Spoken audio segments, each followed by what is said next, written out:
हर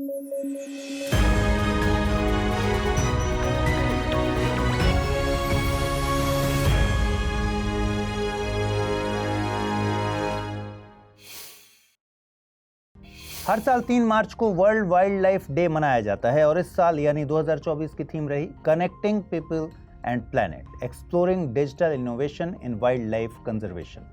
ये थीम वन्य जीवों की सुरक्षा के लिए डिजिटल तकनीक के इस्तेमाल पर फोकस करती है, जिसमें जानवरों के आवासों पर नजर रखने के लिए AI और रिमोट सेंसिंग जैसी लेटेस्ट टेक्नोलॉजी का इस्तेमाल किया जाएगा। एग्जाम पॉइंट ऑफ व्यू से यहाँ ध्यान रखने की जरूरत है कि वर्ल्ड वाइल्ड लाइफ डे की शुरुआत साल 2013 में साइट्स के बैंकॉक शिखर सम्मेलन के दौरान की गई थी। पिछले 6 महीनों में इजराइल हमास के बीच चल रहे संघर्ष के कारण इंडियन ओशन रीजन की भू राजनीति में कई इंपॉर्टेंट बदलाव देखे गए।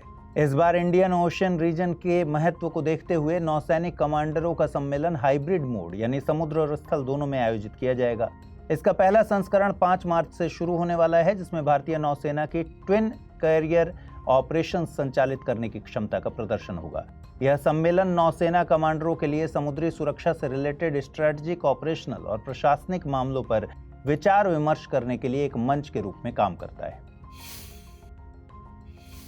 हाल ही में पर्यावरण मंत्रालय ने इंटरनेशनल बिग कैट अलायंस यानी IBCA की स्थापना के लिए कैबिनेट की मंजूरी हासिल की। जिस तरह से सोलर एनर्जी के लिए भारत ने इंटरनेशनल सोलर अलायंस की शुरुआत की, उसी तरह से ये पहल भी पूरी दुनिया में बाघों के संरक्षण के लिए भारत द्वारा उठाया गया एक नया कदम है।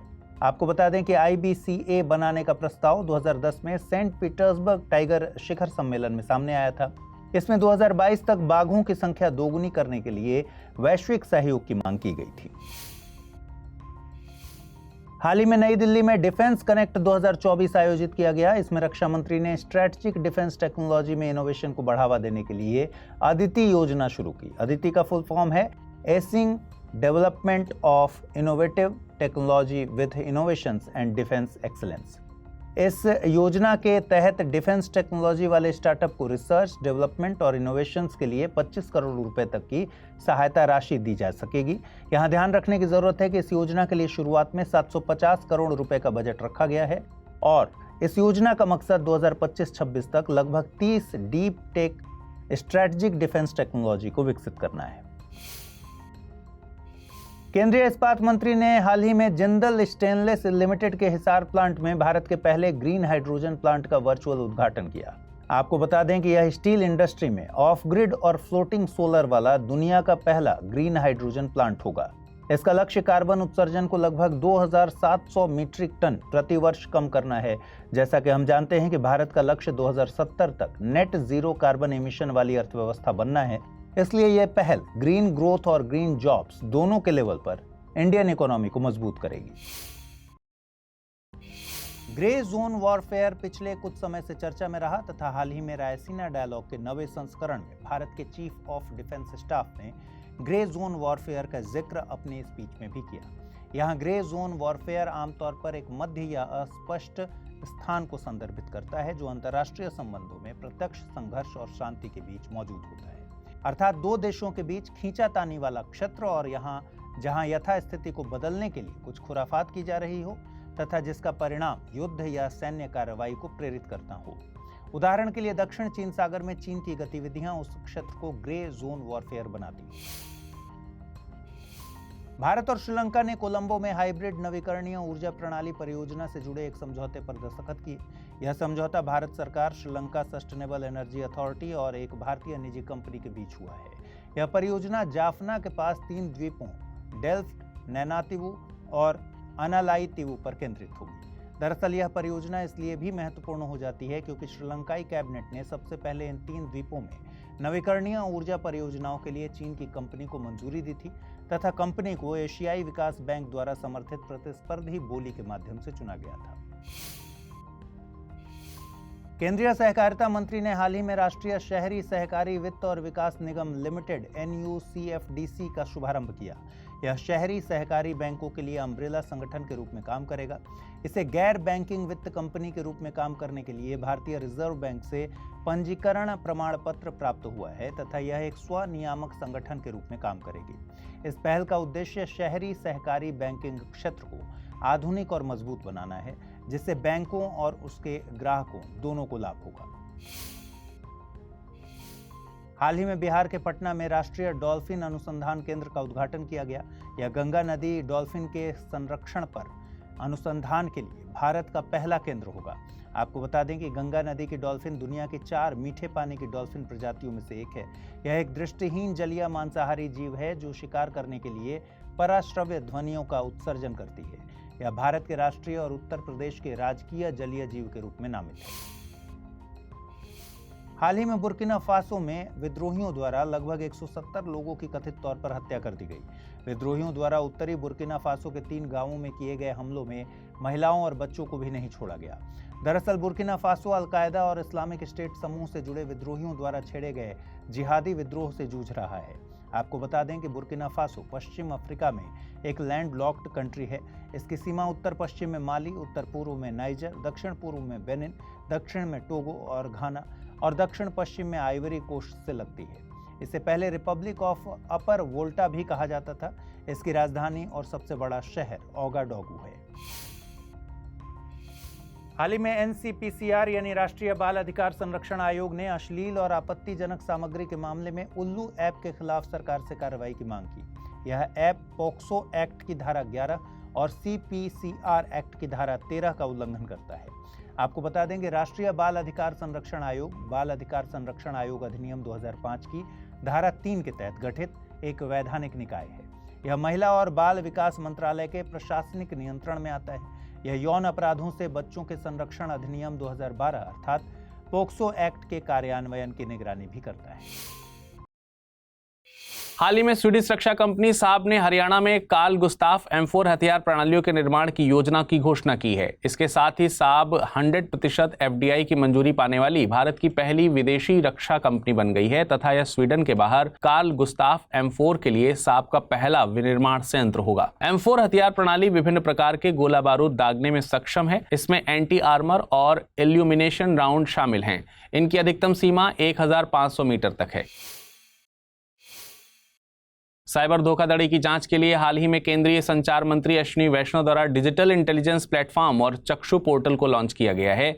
इस डिजिटल इंटेलिजेंस प्लेटफॉर्म को दूरसंचार विभाग द्वारा विकसित किया गया है। इसका उद्देश्य साइबर अपराधों और वित्तीय धोखाधड़ी में दूरसंचार संसाधनों के दुरुपयोग को रोकने के लिए हितधारकों के बीच समन्वय बनाना है। आपको बता दें कि चक्षु पोर्टल संचार साथी पहल का हिस्सा है जो स्पैम मैसेज या कॉल्स, नंबर और फिशिंग पर रोक लगाने का काम करेगा तथा डिजिटल इंटेलिजेंस प्लेटफॉर्म के जरिए सरकार बैंकों में होने वाले साइबर अपराध, सोशल मीडिया और अन्य प्लेटफॉर्म पर होने वाले साइबर क्राइम पर रोक लगाने का प्रयास करेंगी।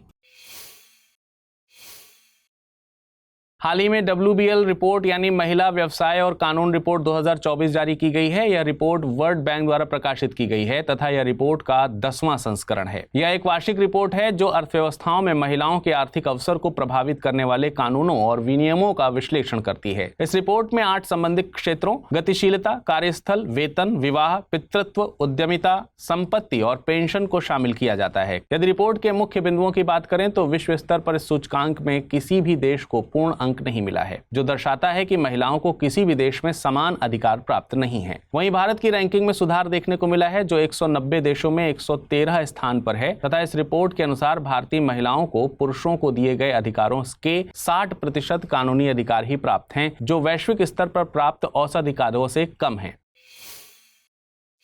प्रधानमंत्री नरेंद्र मोदी ने कलकत्ता में आज भारत की पहली अंडर वाटर मेट्रो रेल सेवा का उद्घाटन किया। ईस्ट वेस्ट मेट्रो कॉरिडोर के हिस्से के रूप में देश की पहली under water metro train Howrah और एस्प्लेनेड के बीच चलाई जाएगी। यह देश की पहली यातायात सुरंग वाली मेट्रो लाइन है जो हुगली नदी के नीचे से होकर गुजरेगी। इस नदी के पूर्वी और पश्चिमी तट पर क्रमशः कोलकाता और हावड़ा शहर स्थित हैं। इसके साथ ही हावड़ा मेट्रो स्टेशन को भारत के सबसे गहरे मेट्रो स्टेशन होने की पहचान भी मिलेगी।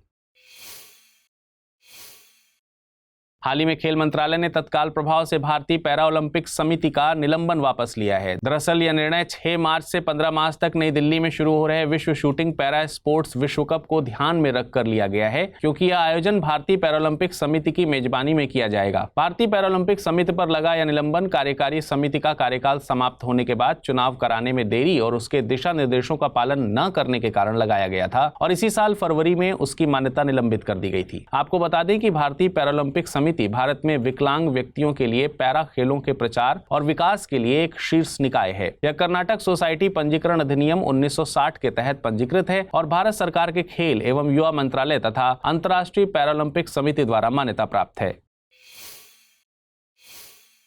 पिछले कुछ समय से यूरोप में पैरेट फीवर का संक्रमण काफी बढ़ गया है और हाल ही में इसमें 5 लोगों की जान जाने की भी पुष्टि हुई है। आपको बता दें कि पैरेट फीवर को सिटाकोसिस के नाम से भी जाना जाता है। यह एक जूनोटिक बीमारी है, जिसका अर्थ है कि यह पक्षियों से इंसानों में फैल सकती है। यह एक प्रकार का एक श्वसन संक्रमण है जो गंभीर निमोनिया और मेनिंजाइटिस का कारण बन जाता है। यह रोग क्लेमाइडोफिला सिटासी नामक बैक्टीरिया के कारण होता है, जो विभिन्न प्रकार के जंगली पक्षियों, पालतू पक्षियों, मुर्गों में पाया जाता है। इंसानों में इसका संक्रमण मुख्य रूप से संक्रमित पक्षियों के स्राव के संपर्क में आने से होता है। हाल ही में पुणे की डॉक्टर ईशानी को महिलाओं की स्थिति पर संयुक्त राष्ट्र महिला यूके आयोग में एक प्रतिनिधि के रूप में चुना गया है। यहां महिलाओं की स्थिति पर आयोग CSW मुख्य वैश्विक अंतर सरकारी निकाय है, जो विशेष रूप से लैंगिक समानता को बढ़ावा देने और महिलाओं के सशक्तिकरण के लिए समर्पित है। यह संयुक्त राष्ट्र आर्थिक और सामाजिक परिषद यानी इकोसोक का एक कार्यात्मक आयोग है। आपको बता दें कि भारत को 2021 से 2025 तक 4 वर्षों के लिए CSW के सदस्य के रूप में चुना गया था तथा CSW की सदस्यता में समान भौगोलिक वितरण के आधार पर इकोसोक द्वारा चुने गए 45 देश शामिल होते हैं, जिसमें अफ्रीका से 13 सदस्य, एशिया से 11, लैटिन अमेरिका और कैरेबियन से 9, 8 पश्चिमी यूरोप और अन्य राज्यों से तथा पूर्वी यूरोप से 4 सदस्य शामिल होते हैं। इनकी सदस्यता 4 वर्ष के लिए होती है। केरल राज्य के उत्तरी भाग में साइकस सर्किनालिस विलुप्त होने के कगार पर हैं। दरअसल एक अज्ञात और तेजी से फैलने वाली स्पादप बीमारी की चपेट में आने के बाद ऐसी स्थिति बनी है। केरल में इसे एंथुपाना के नाम से भी जाना जाता है। यह एक सदाबहार ताड़ जैसा पेड़ है जो 25 फीट तक ऊंचा होता है। यह आमतौर पर पहाड़ी इलाकों में काफी घने मौसमी शुष्क झाड़ियों वाले जंगलों में होते हैं। देश भर में साइकस की 9 प्रजातियां पाई जाती हैं, जिसमें से लगभग सभी को लुप्तप्राय के रूप में वर्गीकृत किया गया है। इसका सर्वाधिक वितरण पश्चिमी घाट, केरल, कर्नाटक, तमिलनाडु और महाराष्ट्र में देखने को मिलता है। स्कूलों में विद्यार्थियों को मिलने वाले पारंपरिक रिपोर्ट कार्ड में जल्द एक बड़ा बदलाव देखने को मिल सकता है। इसके लिए NCERT यानी राष्ट्रीय शैक्षिक अनुसंधान प्रशिक्षण परिषद का एक नया समग्र प्रगति कार्ड यानी HPC पेश करने जा रही है। यह किसी विद्यार्थी के शैक्षणिक प्रदर्शन का मूल्यांकन करने के लिए अंकों या ग्रेड पर निर्भर नहीं करेगा। इसके बजाय यह 360 डिग्री मूल्यांकन पर निर्भर करेगा, जहां विद्यार्थी सक्रिय भागीदार होगा और प्रत्येक विद्यार्थी न केवल अपने बल्कि अपने सहपाठियों के प्रदर्शन का भी मूल्यांकन करने में सक्षम होगा। इसका उद्देश्य न केवल विद्यार्थियों के शैक्षणिक प्रदर्शन बल्कि कक्षा गतिविधियों के दौरान उनकी संज्ञानात्मक, सामाजिक, भावनात्मक क्षमताओं और रचनात्मकता को भी ट्रैक करना है। हाल ही में केरल के मुख्यमंत्री ने सरकार समर्थित सी स्पेस OTT प्लेटफॉर्म को लॉन्च किया है। इसे OTT क्षेत्र में बढ़ते असंतुलन और विविध चुनौतियों से निपटने के लिए लॉन्च किया गया है। यह सी स्पेस OTT प्लेटफॉर्म विशेष रूप से जनता के लिए सूचनात्मक और मनोरंजक कंटेंट का मिश्रण प्रदान करेगा। इसका प्रबंधन केरल राज्य फिल्म विकास निगम द्वारा किया जाएगा। आपको बता दें कि केरल राज्य फिल्म विकास निगम एक राज्य स्वामित्व वाली कंपनी है, जिसे केरल सरकार के सांस्कृतिक मामलों के विभाग की ओर से मलयालम सिनेमा और उद्योग को बढ़ावा देने का काम सौंपा गया है। हाल ही में केंद्रीय खाद्य मंत्री पीयूष गोयल ने ई किसान उपज निधि नाम का एक प्लेटफॉर्म लॉन्च किया है। इस प्लेटफॉर्म के द्वारा किसान की भंडारण और पैसों की तुरंत जरूरत जैसी समस्याओं को हल किया जाएगा।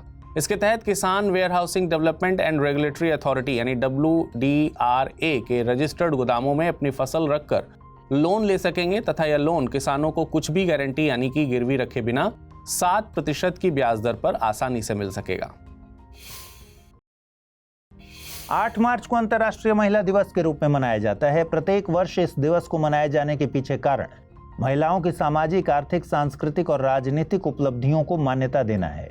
इसके साथ ही यह दिन महिलाओं के लिए समानता के अधिकार को गति देने का भी आह्वान करता है।